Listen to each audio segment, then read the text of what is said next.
Hello అండి, ఫిక్టివ్ టాలెంట్కి స్వాగతం. మేము ఇవాళ కార్ వాష్కి వెళ్దాం అనుకున్నాం.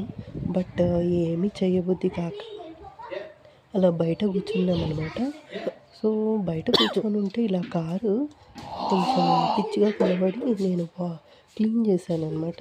ఆ క్లీన్ చేయడం వల్ల మా పాప కూడా నేను క్లీన్ చేస్తానని ఒక టవల్ తీసుకొని వచ్చి అదో అలా క్లీన్ చేస్తుంది అనమాట నీట్గా. వాళ్ళు మాత్రం క్రికెట్ ఆడుకుంటున్నారు కారు బయట పెట్టి. అలా ఉంది, ఏం చేస్తాం మరి.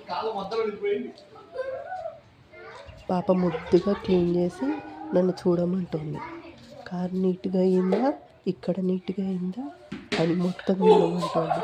మొత్తానికి కూర్చోకుండా కారు కొంచెం క్లీన్ చేసామన్నమాట నేను నా కూతురు కూర్చొని. కారు ఎలా ఉందో చెప్పండి. మా పాప చాలా ముద్దుగా క్లీన్ చేయలేదా? బాగుంది కదా. మొత్తం కారు అంతా తిరుగుతుందన్నమాట. అయితే మా వాడిని రైడ్కి పంపించాము. బోర్ కొడుతోంది అంటే పార్క్ ఉంటుందన్నమాట ఎదురుకుండని. బట్ మాకు ఓపిక లేక పార్క్కి తీసుకెళ్ళలేదు. బట్ వాడికి చెప్పి నువ్వు ఒక్కడివే వెళ్ళిరా బైక్ రైడ్కి అని చెప్పాను. సో వాడు అలా ఫస్ట్ టైం అట్లా బైక్ రైడ్కి వెళ్ళాడనమాట.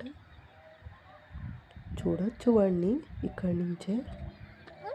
బట్ పంపించాము ఒక్కడినే. వాడు కూడా బ్రేవ్గా అట్లా వెళ్ళాడు.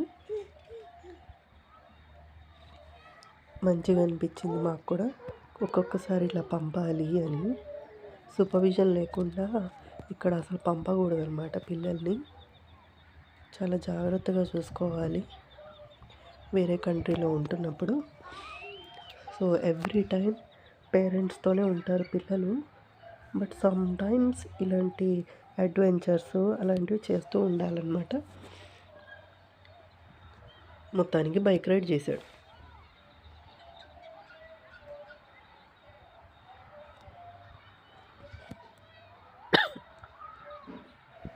ఇంకొకటి, ఇక్కడ ఆస్ట్రేలియాలో కొన్ని సైన్స్ ఉంటాయన్నమాట.